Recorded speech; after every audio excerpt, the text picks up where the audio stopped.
la foi est-elle par nature intolérante? J'aimerais démontrer ce matin qu'il ne peut pas en aller autrement. Et ensuite, j'essaierai de voir avec vous qu'est-ce qu'on peut faire avec ça. Je vais commencer par illustrer un passage évangélique par le cinéma.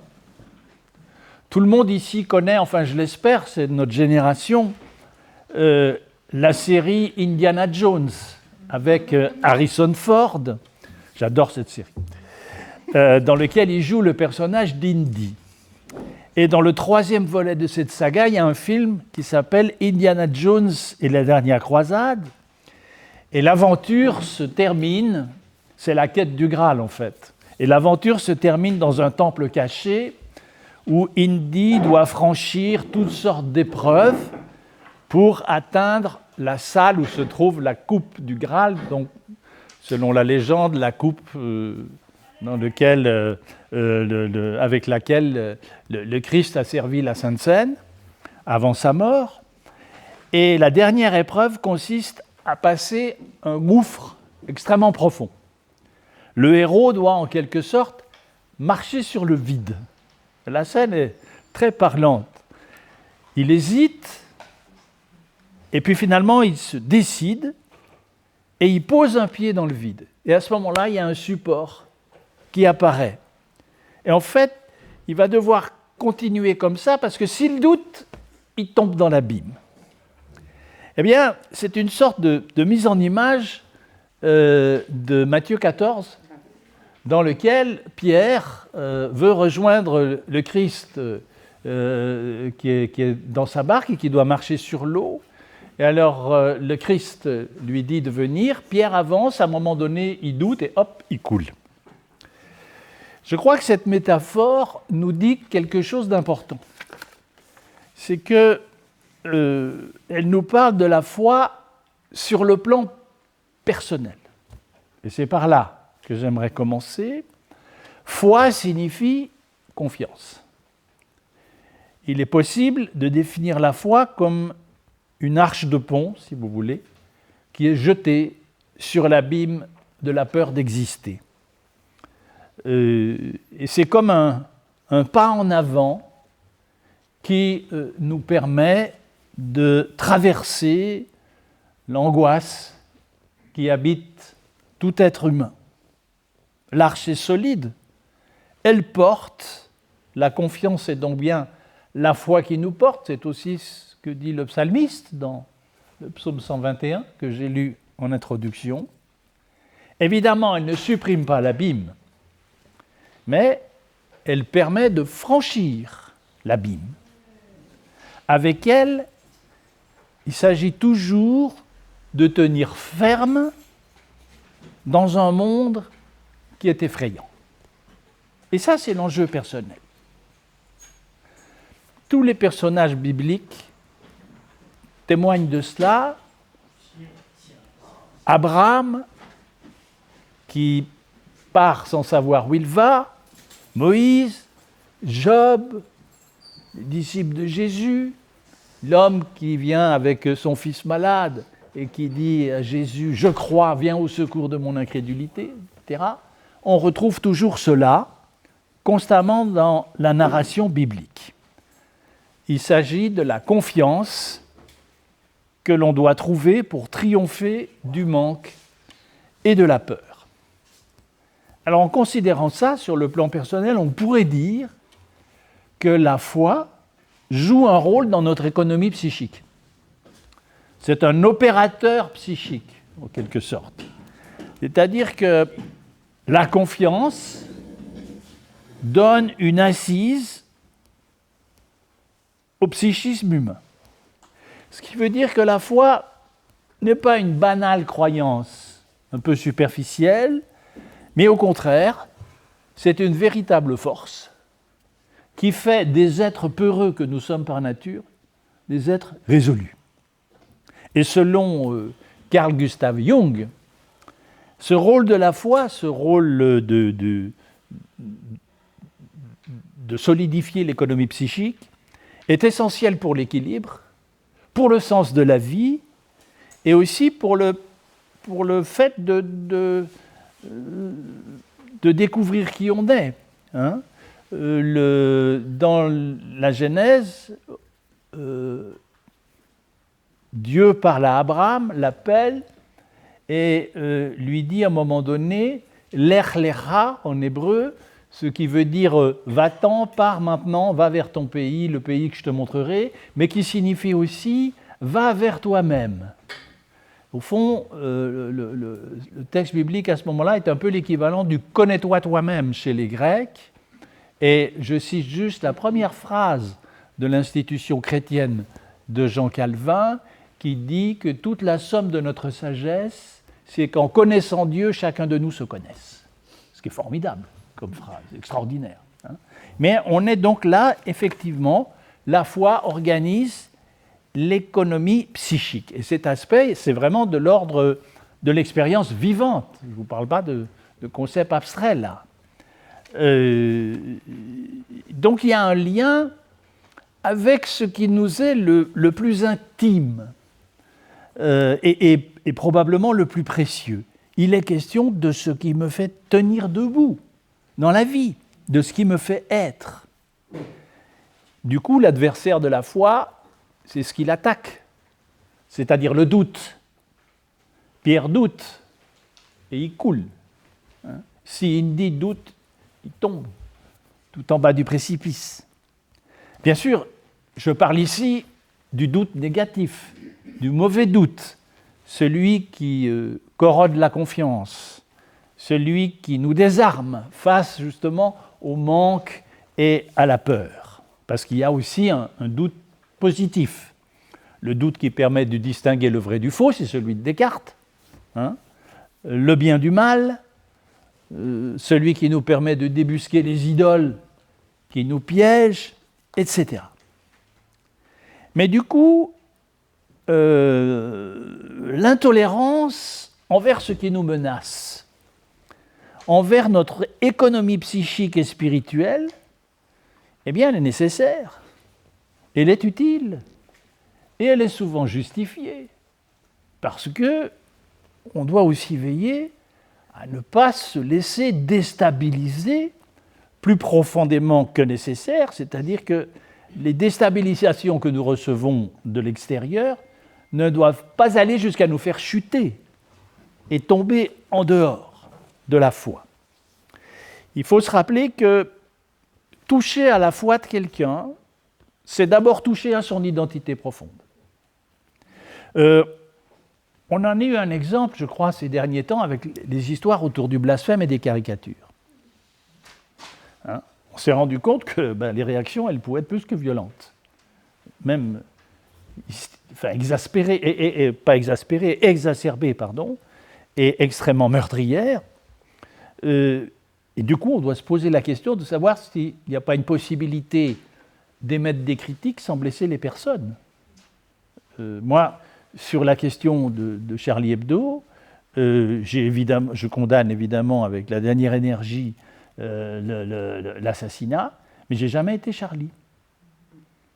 Hein, parce que j'ai trouvé que finalement, il y a une forme de ricanement qui est blessant pour tout le monde et qui ne fait pas avancer les choses et qui, au contraire, touche au plus profond de l'identité et qui s'apparente à de la méchanceté.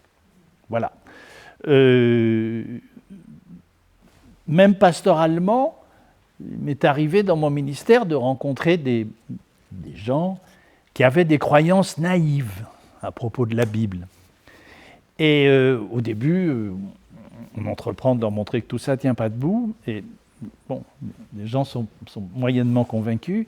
Et en fait, je me suis aperçu que lorsqu'on s'attaque à des croyances comme ça, un peu naïves, il faut être attentif à les remplacer par quelque chose d'aussi solide. Parce que sinon, ça ne sert à rien. Si vous déstabilisez les gens uniquement pour les déstabiliser, ça ne nous emmène nulle part. Tout ça pour montrer que oui, il y a une intolérance qui consiste à se défendre naturellement contre ce qui pourrait nous affaiblir, finalement. L'autre aspect de la foi, c'est que la foi est en même temps une communion. Nous sommes ici dans une paroisse, donc on est au cœur du sujet. C'est-à-dire que si on quitte la sphère personnelle pour entrer dans la sphère collective, on se rend compte que la foi a aussi quelque chose à voir avec l'identité du groupe, et plus seulement de la personne. Je pose la question, je ne sais pas ce que vous en pensez, est-ce qu'on peut être chrétien tout seul dans son coin ? Personnellement, je ne pense pas, ou en tout cas ça doit être très difficile, mais en essayant d'être chrétien tout seul dans son coin, on se prive finalement de tout ce que le groupe peut apporter, en interaction, en réflexion, etc.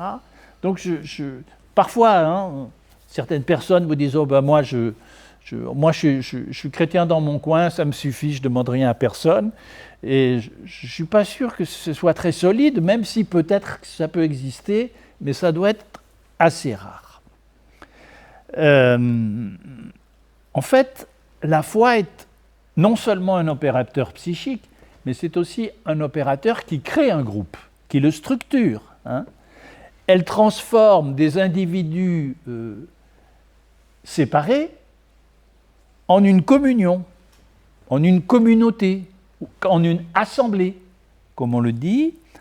Elle fournit des éléments de foi qui sont communs, des confessions de foi, un texte commun, des rites communs, des rassemblements communs, etc.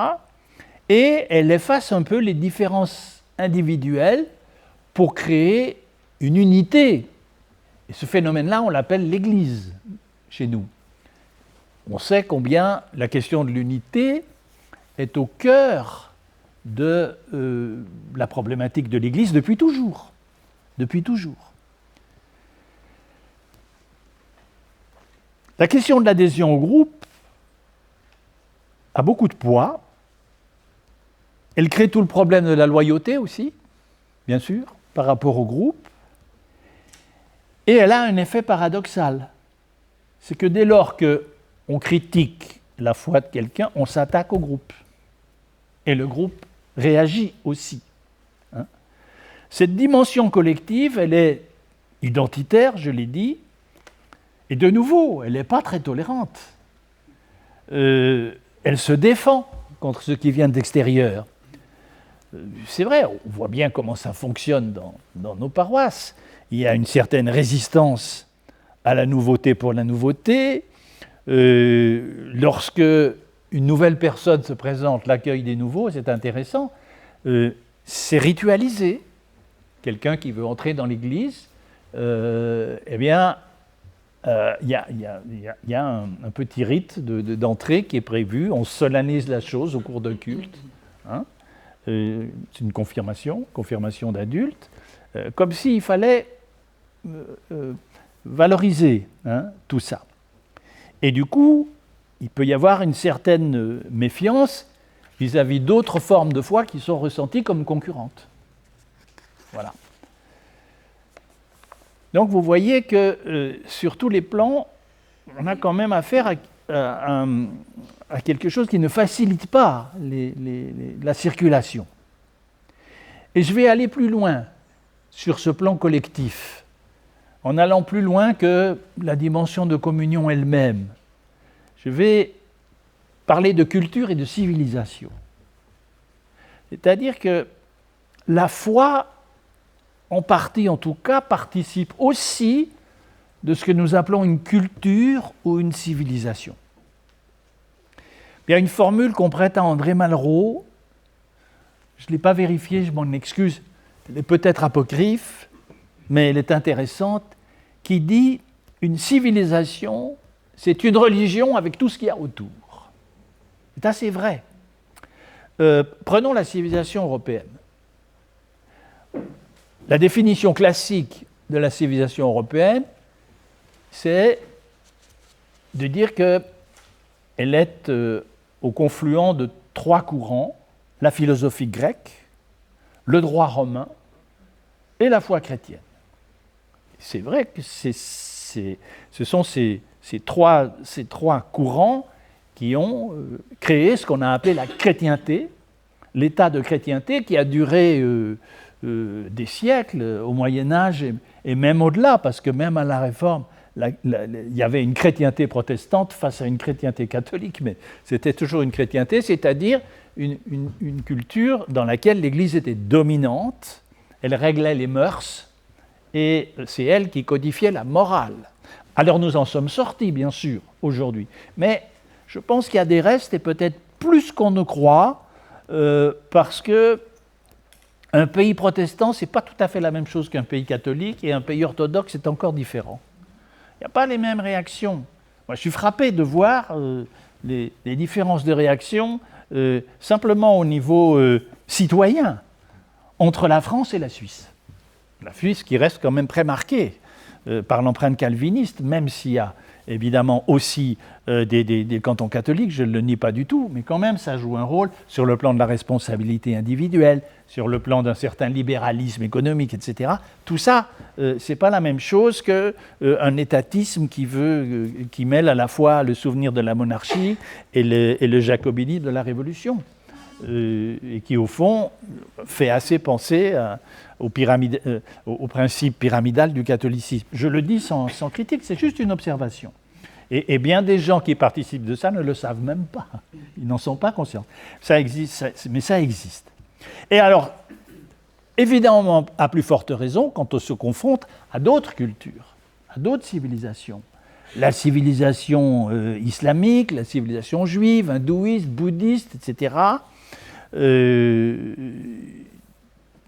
il en va de même. Et je dirais qu'au bout de la chaîne, la foi est aussi un opérateur de civilisation. Et une part de mon identité, eh bien, elle puise dans cette dimension-là, parce qu'on est quelque part dans une certaine famille, c'est le hasard de la vie, et du coup, eh bien, on hérite du monde et de la culture qui était là avant nous, et qu'on doit apprendre à connaître pour en prendre un jour la responsabilité. C'est le principe de l'éducation. Et du coup, elle peut se retrouver engagée dans des conflits entre cultures. Aujourd'hui, une des questions majeures qui se posent à notre société, aux sociétés européennes en général, c'est de savoir jusqu'à quel point le seuil multiculturel est tolérable. C'est comme ça que la question se pose maintenant. Je dirais que c'est complètement l'inverse d'il y a environ 20 ans, à l'époque qu'on a appelée l'époque de la mondialisation heureuse dans les années 90, à peu près jusqu'à 2001, hein, jusqu'au tour. Eh bien, pour ces années-là, je me rappelle que Edgar Morin, le sociologue Edgar Morin, avait eu une belle formule. Il disait nous vivons la grande rencontre des tribus. Et il voyait dans ce mouvement de mondialisation et de mélange des cultures, il voyait un événement qui allait créer une civilisation nouvelle. Force est de reconnaître qu'aujourd'hui, disons que tout ça est plus incertain, en tout cas, et pose des questions qu'on n'avait pas prévues.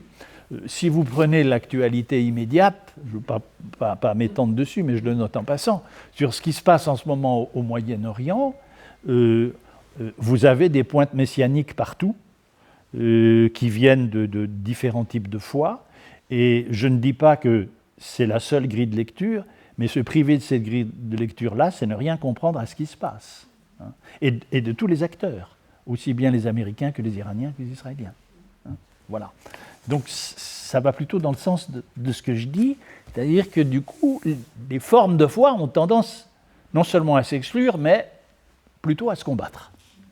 C'est un état de fait. J'en viens maintenant à quelque chose de plus classique, qui est la foi comme adhésion doctrinale. Je prends deux citations dans le Nouveau Testament, dans la deuxième épître à Timothée, il y a ce conseil, garde le bon dépôt. Hein, garde le bon dépôt. Et dans l'épître de Jude, qui est un petit texte qui termine en fait les épîtres, juste avant l'Apocalypse, on le lit peu, on oublie, mais est intéressant, on lit « Je vous exhorte à combattre pour la foi qui vous a été transmise une fois pour toutes ». C'est-à-dire qu'on voit déjà dans le Nouveau Testament qu'il y a un mouvement, une dynamique pour construire une orthodoxie, c'est-à-dire la droite doctrine, comme on disait jadis. Hein. Et la droite doctrine, elle s'expose justement dans les confessions de foi. Dans un culte, lorsque on utilise une confession de foi, on rappelle les grands points de la foi qui nous réunit tous à ce moment-là. Une confession de foi, c'est un peu comme une carte d'identité. Hein. Ça dit qui on est, mais par contre-coup, ça dit aussi avec qui on ne peut pas être confondu. Parce qu'on ne peut pas tout être. Si on est quelque chose, ça veut dire que négativement, on n'est pas tout ce qu'on n'a pas choisi. Et je rappelle que la définition doctrinale de la foi chrétienne, elle a pris beaucoup de temps. Ça ne s'est pas passé en un jour, vous l'imaginez bien, et elle s'est même continuée au-delà du Nouveau Testament, qui est un recueil donc, de textes très anciens des débuts du christianisme, mais elle va se continuer après dans les grands conciles, hein, concile de Nicée, etc., qui vont définir les grands axes de la foi. Et donc il y a des débats intenses, mais des débats entre qui et qui, hein, des débats entre des gens qui ne partagent pas la même opinion sur un certain nombre de points fondamentaux.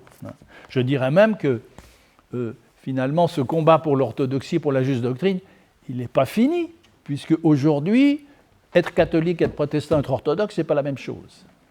Bien sûr, on a le même texte, mais il y a des confessions de foi qui ne sont pas tout à fait les mêmes. Et même si vous prenez, par exemple, la confession de foi qui, en principe, rassemble tous les chrétiens, qui est le symbole des apôtres, classique, ça se termine par « je crois la Sainte Église universelle ». Le mot « universel » en grec se dit « katholikos ». Et les catholiques disent la Sainte Église catholique. Et donc l'Église universelle et l'Église catholique, ce n'est pas la même chose, la compréhension. Vous voyez ? Donc ça va se nicher jusque dans ces petits points de détail-là. C'est un processus dans lequel il a fallu trier, choisir, se confronter parmi différentes options. À un moment donné, il a fallu décider entre ce qui était orthodoxe et ce qui ne l'était pas, c'est-à-dire ce qui était hérétique. Hérétique au sens du Nouveau Testament, ça vient d'un verbe grec, hétéro didaskalein, enseigner autre chose. Hein. Et l'apôtre Paul, d'ailleurs, dit à un moment donné, il faut qu'il y ait des hérésies pour qu'on puisse faire le tri, choisir et décider. Hétéro didaskalein. Voilà. Ça a été fait dans l'établissement du canon d'abord, c'est-à-dire qu'à un moment donné, la composition du Nouveau Testament, on a rassemblé un certain nombre de textes épars qui avaient lieu dans les communautés, ils n'étaient pas de la même époque, ils n'étaient pas des mêmes auteurs, mais on a décidé à un moment donné que cet ensemble-là était normatif. Je prends un exemple, c'est les évangiles. On a décidé que nos 4 évangiles reçus, Matthieu, Marc, Luc, Jean, étaient normatifs, alors qu'on sait très bien qu'il y a des évangiles qui n'ont pas été retenus et qui ont été écartés. L'évangile de Thomas, l'évangile des Hébreux, l'évangile des Égyptiens, l'évangile des 12 apôtres, etc. Alors certains, on les a retrouvés, comme l'évangile selon Thomas, d'autres, on possède quelques fragments, d'autres, on ne sait que ce qu'en disent les pères de l'Église. Père de l'Église qui dit « Ah tiens, j'ai lu un évangile égyptien, c'est intéressant, est-ce que toi, tu es au courant ?» Voilà, hein, il y a une interpellation comme ça, on dit « Ah ben tiens, on aimerait bien le retrouver ». Il n'a pas été retenu. Probablement qu'il n'a pas été retenu parce qu'on les a jugés non conformes. Et si vous jetez un regard sur l'évangile de Thomas, vous verrez la différence par rapport à nos évangiles. Encore que le cas de l'évangile de Thomas est un peu plus complexe parce que les spécialistes, l'évangile de Thomas se présente comme une suite de paroles de Jésus, uniquement. Il n'y a pas la passion, c'est uniquement des paroles. Jésus dit, Jésus dit, Jésus dit. Dans ces paroles, on retrouve un certain nombre qui sont dans nos évangiles canoniques. Mais ce qui est intéressant, c'est qu'il y a des paroles dont on considère actuellement qu'elles sont très probablement authentiques, mais qu'elles n'ont pas été retenues par les évangiles canoniques. Ce qui fait que, je crois que c'est dans la Tob, la dernière édition de la Tob, il y a un petit annexe qui rajoute les quelques paroles de l'évangile selon Thomas qui auraient des chances d'être des paroles authentiques de Jésus. Ça ne change pas grand-chose pour ce qu'on en sait, mais c'est juste pour expliquer, si vous voulez, le processus. Et puis, et c'est comme ça que les choses se sont construites, en quelque sorte. Mais alors, bien sûr, après, il y a le destin de l'hérésie au sein de la majorité chrétienne. Ça, c'est une chose qui a traversé toute l'histoire du christianisme, jusqu'à relativement récemment. C'est-à-dire, comment vit-on une opinion minoritaire et dissidente dans une ligne doctrinale majoritaire? Je prends un exemple, la question de la Trinité, et tout particulièrement la question de la divinité du Christ, qui a été classiquement la plus disputée au cours des siècles.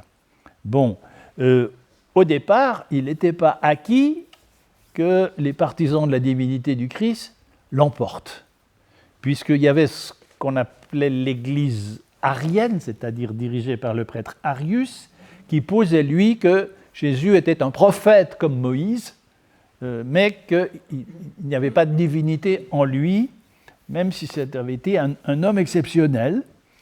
Et ces débats trinitaires ont été tranchés par les grands conciles, et à partir du moment où ils ont été tranchés, et à partir du moment où le christianisme est devenu une religion d'État, eh bien les dissidents ont été persécutés.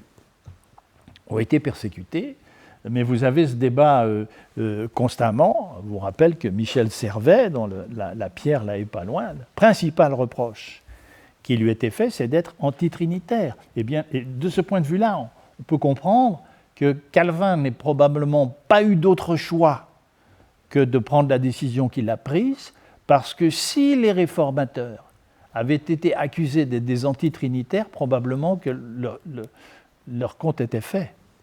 Et il fallait qu'ils restent quelque part orthodoxes sur les grandes bases. Ce qui n'empêche pas que les antitrinitaires existent toujours. Je crois qu'il doit y avoir des églises antitrinitaires en Europe centrale, aux États-Unis certainement, en Hollande. Les Jéhovah, je crois qu'ils ne croient pas à la Trinité. Alors c'est possible, ça je ne sais pas.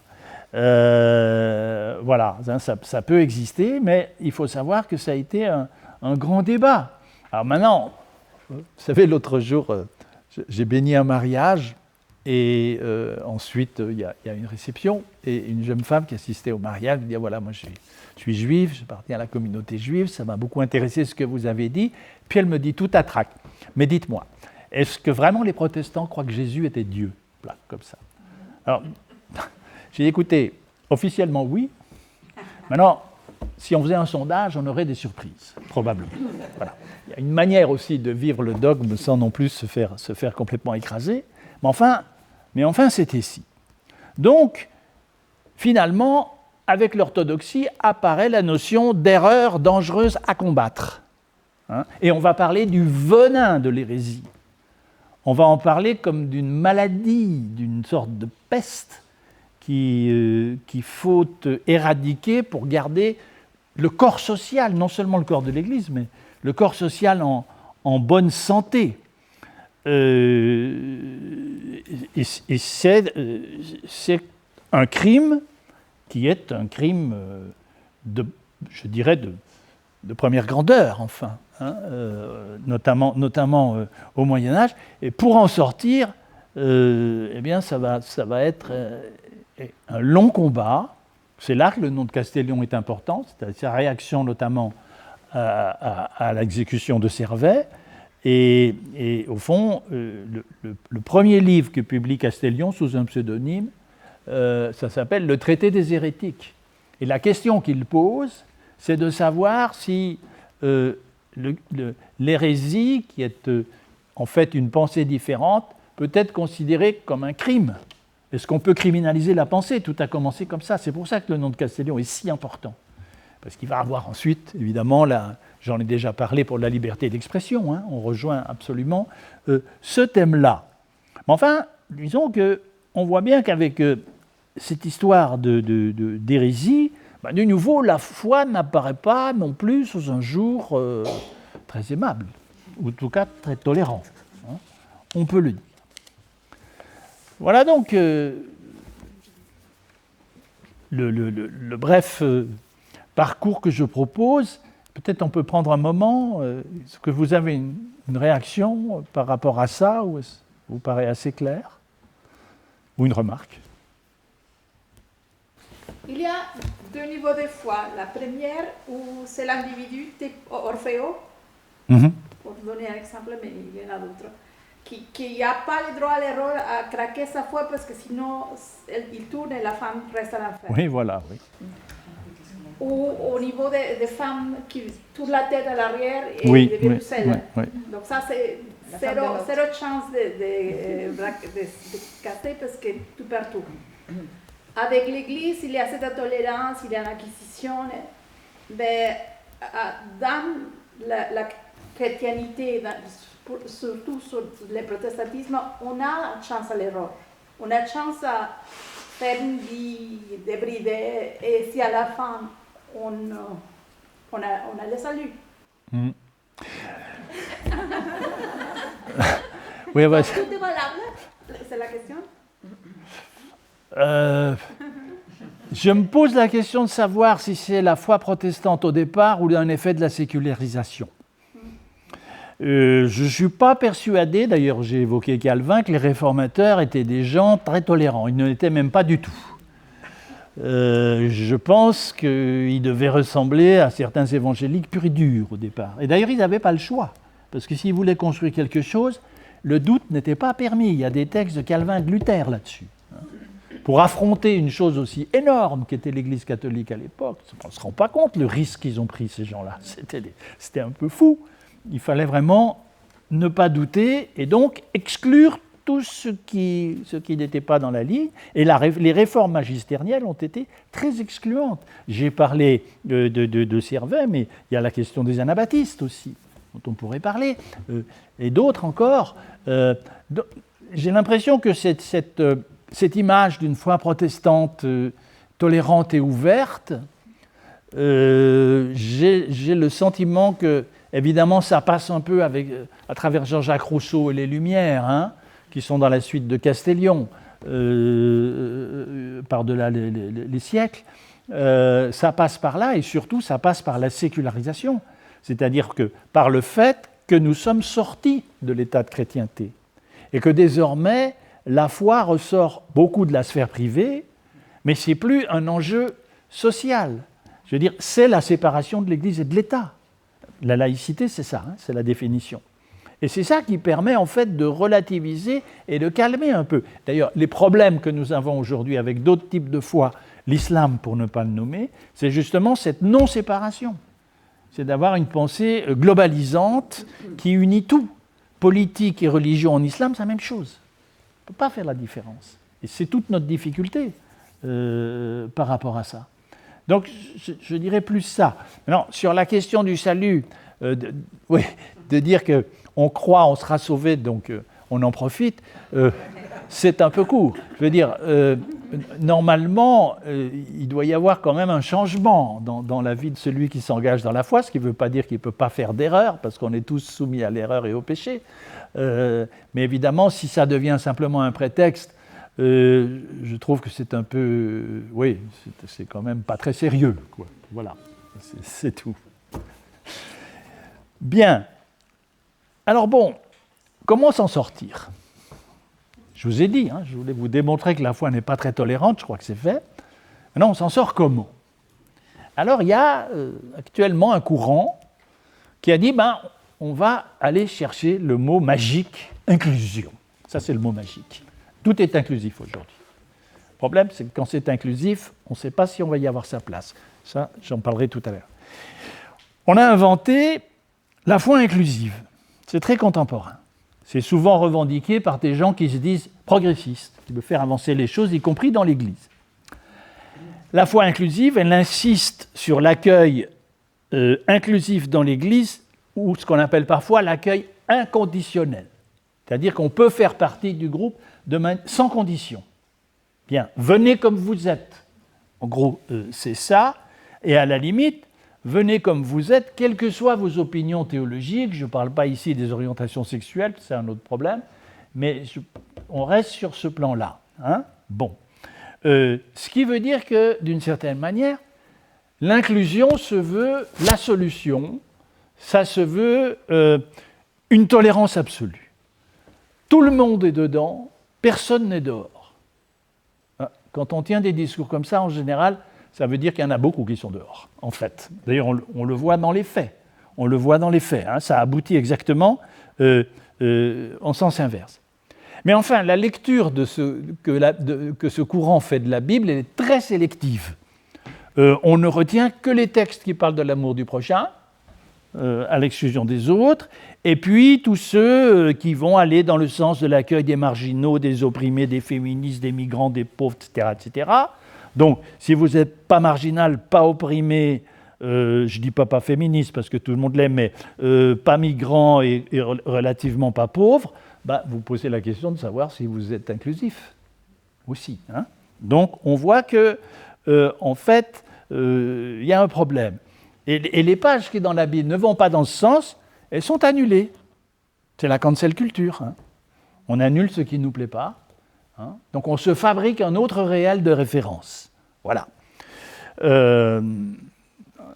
Donc les dogmes qui sont considérés comme exclusifs sont abandonnés au profit d'un relativisme attrape-tout, et tout ça au nom de l'amour.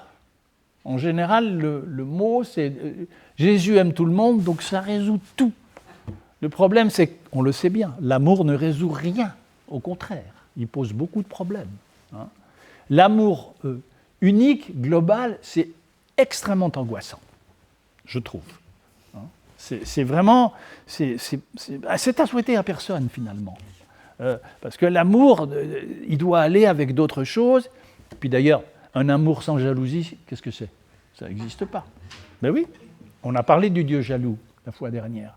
Hein, voilà. Donc cette espèce de ritournelle sur l'amour général et universel, finalement, ça ne convainc pas, à mon sens.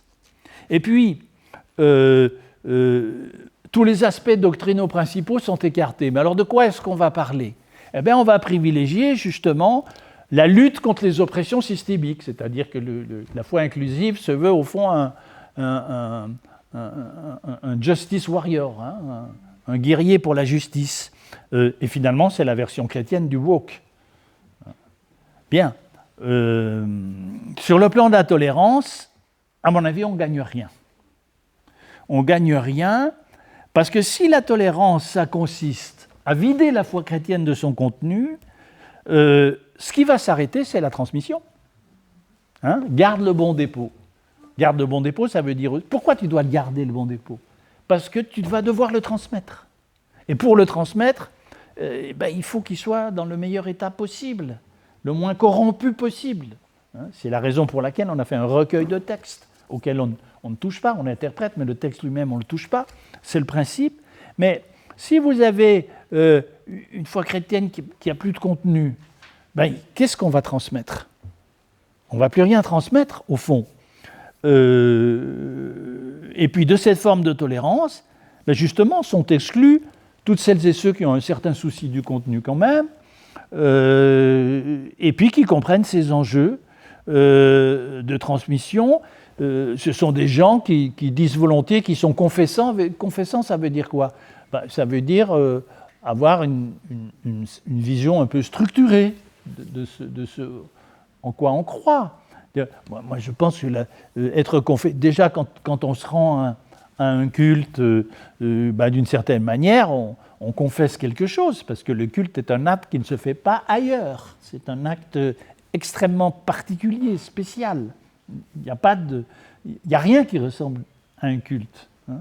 Et ce que je dis souvent aux autres, rendez-vous compte que ce que nous faisons ici, ça ne se fait nulle part ailleurs. Si, ça se fait dans d'autres paroisses, d'autres églises, c'est entendu. Mais je veux dire, ça ne se fait pas dans le monde global, c'est une chose unique, et déjà se rattacher à ça, d'une certaine manière, c'est confesser quelque chose. Parce qu'en définitive, être chrétien ou ne pas l'être, c'est pas pareil. Et je ne peux pas être et chrétien, et musulman, et bouddhiste, etc. Alors, il y a des aménagements. On peut être chrétien et avoir des pratiques bouddhiques. C'est même assez répandu. J'en connais qui le font sérieusement. Et ce ne sont jamais que des appropriations de techniques. Et pourquoi pas. Mais c'est quand même pas... Ça ne remplace, quand même pas. Et donc, les gens qui ont toutes ces questions, ils n'auront pas leur place dans cette foi inclusive. Donc, ceux qui revendiquent l'inclusivité, sans le savoir, ils sont sectaires à leur manière aussi. On n'en sort pas, vous voyez, on n'en sort pas. J'ajoute que ça contribue un peu à vider nos églises. Voilà. Finalement, l'inclusivité, elle ajoute des clivages au lieu d'en enlever. Donc, il y a une forme de pratique de la tolérance, de relativisme, qui ajoute des clivages et qui, au lieu de résoudre le problème, le complique. Alors, pour conclure, eh bien, on va voir un texte biblique maintenant. De tout ce que je vous ai dit, je résumerai ainsi, c'est que par quelque bout qu'on l'apprenne, non, la foi n'est pas tolérante par nature, tant pour soi-même que pour la communauté à laquelle elle appartient. Alors, quelle est la limite ? Eh bien, la limite, elle nous est donnée dans l'Évangile lui-même. Et c'est le petit texte de Luc qui se trouve sur la feuille que vous avez reçue, qui est la même que la dernière fois. Il est unique, c'est ce qu'on appelle un Luc, c'est Luc propre, c'est-à-dire il n'y a que Luc qui retrace cela, et c'est vraiment... Ça dit tout, à mon avis. Je vais le lire et le commenter. Lorsque s'approchèrent les jours où il devait être enlevé du monde. Donc le texte se situe au début de la Passion, juste avant le moment où Jésus va marcher vers la croix. Il décida de se rendre à Jérusalem et il envoya devant lui des messagers. Ils se mirent en route. Ils entrèrent dans un village de Samaritains afin de faire des préparatifs pour lui. Mais on ne le reçut pas parce qu'il se dirigeait vers Jérusalem. À cette vue, les disciples Jacques et Jean dirent « Seigneur, veux-tu que nous disions au feu de descendre du ciel et de les consumer ?» Il se tourna vers eux et les reprit sévèrement en disant « Vous ne savez pas de quel esprit vous êtes animés, car le Fils de l'homme est venu non pour perdre les âmes des hommes, mais pour les sauver. » Et ils allèrent dans un autre village. Moi, je trouve que ce texte contient la réponse que nous cherchons. Alors, je donne quelques précisions. D'abord, les Samaritains. Les Samaritains sont souvent évoqués dans les évangiles. Il y a la fameuse parabole dite du bon Samaritain. Le texte ne dit d'ailleurs nulle part qu'il est bon, mais peu importe. Il y a l'entretien de Jésus avec la femme samaritaine au bord du puits de Jacob.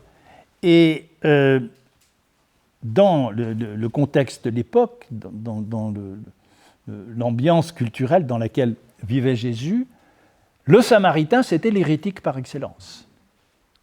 Les Samaritains ont une foi dont on ne peut pas dire que ce soit une foi juive, c'est une foi monothéiste, mais ils ont leur propre Torah, leurs propres règles, et ils ont leur propre sanctuaire, le fameux mont Garizim. Lorsque Jésus dit à la femme samaritaine, désormais, ça n'est plus à Jérusalem ou sur le mont Garizim qu'il faut adorer, mais adorer Dieu en esprit et en vérité.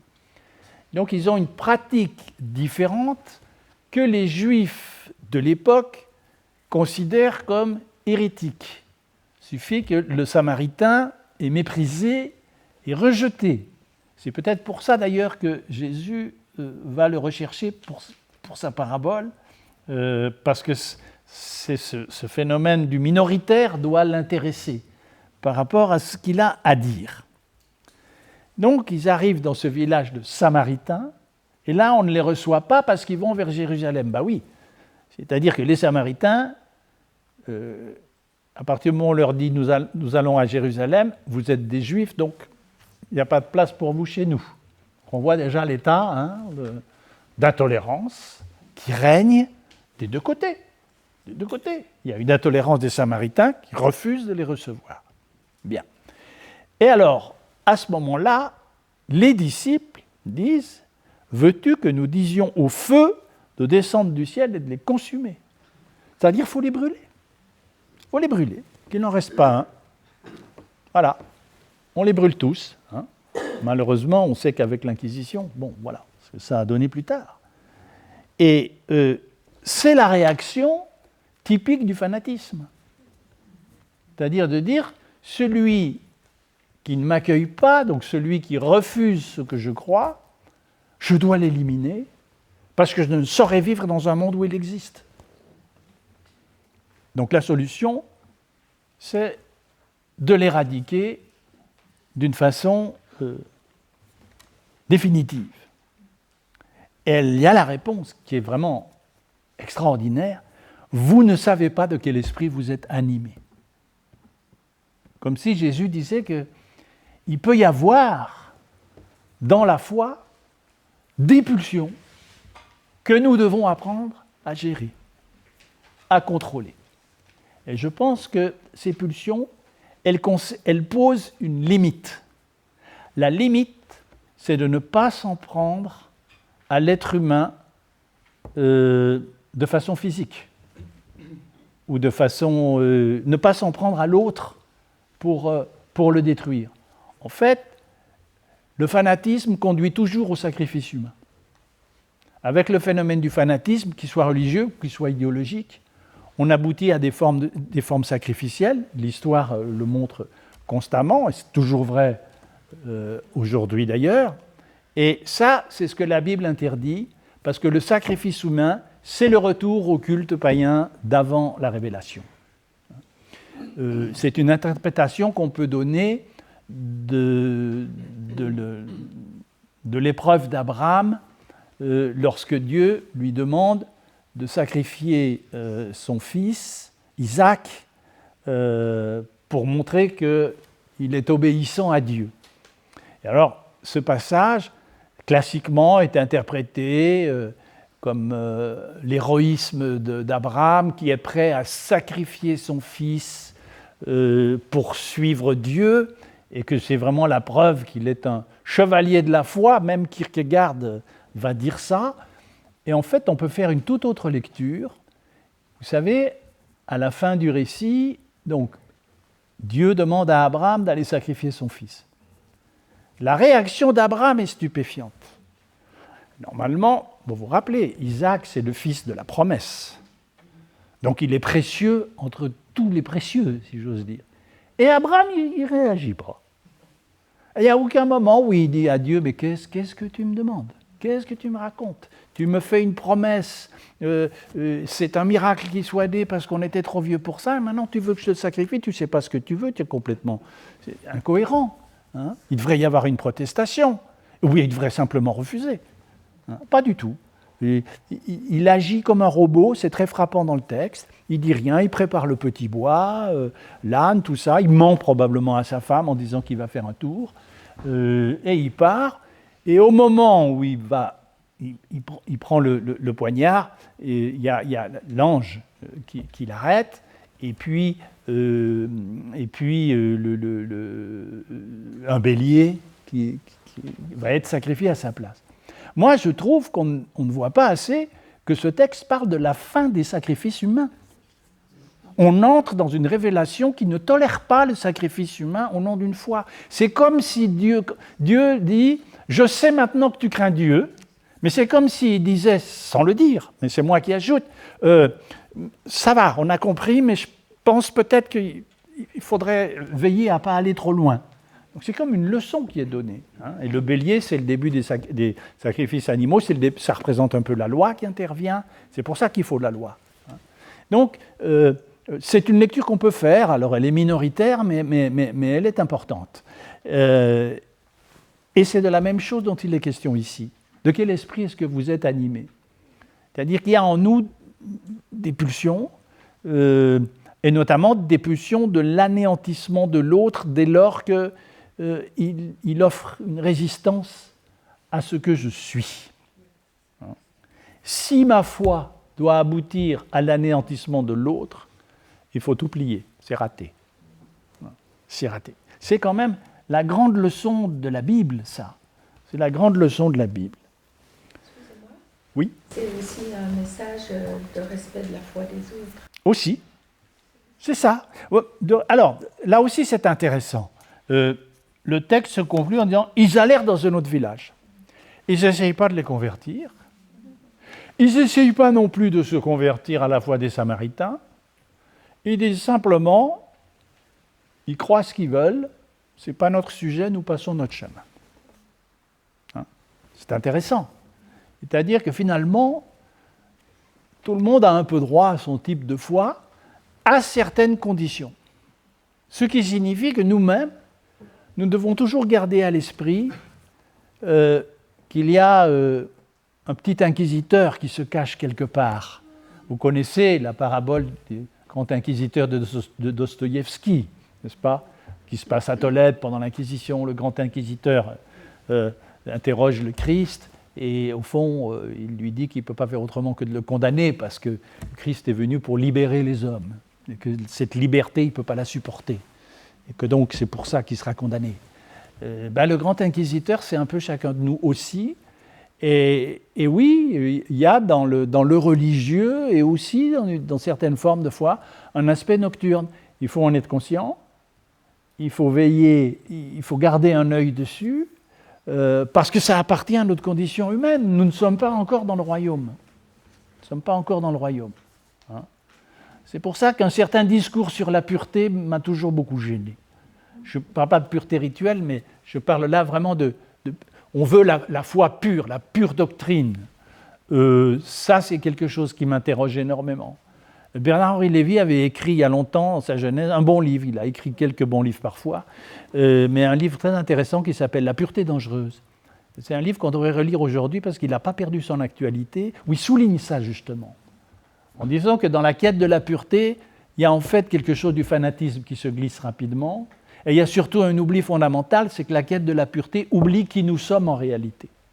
C'est-à-dire des gens confrontés au manque et à la peur, et qui ont d'abord besoin de l'arche de pont de la confiance dont je parlais pour franchir la peur et le manque. Je crois vient au secours de mon incrédulité. Il y a un moment où même dans notre foi on a besoin de secours, ou bien comme Abraham, on a besoin de garde-fous. Et ce garde-fou, je pense qu'il est éthique, il est donné dans la loi, il est dans ce que disait Albert Schweitzer. Il y avait une formule, je crois que ça a même fait un livre, qui disait qu'au fond, toute la morale de la Bible peut se résumer en un terme, en une expression, le respect de la vie. Voilà. Le respect de la vie, ça doit être prioritaire. Et ensuite, évidemment, il y a tout le reste. Ce qui ne nous empêche pas du tout d'être ce qu'on est. Et ça, c'est une découverte qu'on fait à la longue. C'est-à-dire qu'aussi, en se frottant à la foi des autres, voire à la non-foi des autres, le problème peut être aussi pareil vis-à-vis d'athées, qui peuvent nous exaspérer par moments, il y a un moment donné où on se rend compte que finalement, si on fait un peu ce que conseille Jésus, c'est-à-dire aller dans un autre village, on se rend compte qu'on peut très bien survivre avec notre foi dans un monde qui ne la partage pas. Pour le moment. Pour le moment, je parle de nos sociétés sécularisées. Le jour, de toute façon, n'oublions pas, actuellement, la forme de foi la plus opprimée, et réprimée dans le monde, c'est la foi chrétienne. Il n'y a aucun doute, toutes les études le disent, et dans pas mal de pays. C'est parfois très très coûteux d'être chrétien, de se balader avec une Bible, ça peut être très très coûteux. C'est vrai. Mais à ce moment-là, on serait peut-être, sous l'oppression d'une idéologie ou d'une autre forme de foi. Donc c'est toujours à reprendre. Alors, le conseil que Jésus donne, il est pour nous, en quelque sorte. Il précise d'ailleurs lui-même sa mission. Le Fils de l'homme est venu non pour perdre les âmes des hommes, mais pour les sauver, c'est-à-dire pour les guérir. En grec, c'est sauver, guérir, c'est le même verbe. Donc il vise la réparation finalement, la réparation de l'âme, ce qu'il a réussi, ça c'est un autre sujet bien vaste, qu'on pourrait une fois étudier, mais il n'en reste pas moins que, évidemment, comme je vous le disais, quelquefois, quand les autres vous prennent pour l'ennemi, alors il faut se défendre, bien sûr. Hein. C'est pour ça que, classiquement, dans l'histoire chrétienne, normalement, les théologiens ont toujours admis l'idée de la guerre défensive, uniquement. Ils n'ont pas acquiescé à une guerre de conquête pour arracher des territoires, etc., ou pour coloniser d'autres peuples, mais pour se défendre, oui, c'est-à-dire qu'il y a un moment donné où c'est plus vous qui décidez qui est l'ennemi de qui, mais c'est l'ennemi qui vous désigne. Et à ce moment-là, il faut se défendre. Voilà. Ça, c'est vrai aussi. Et ce qui est une autre limite, d'ailleurs, à la tolérance. Hein, à la tolérance. Alors, voilà ce que je voulais vous dire pour aujourd'hui. Et la fois prochaine, on verra un thème qui découle directement de ça, qui est la question de la fraternité. Hein, la quête de la fraternité, c'est fondamental dans la Bible. Ça va de Caïn et Abel jusqu'à aux paraboles de Jésus sur les deux frères. Je vous remercie.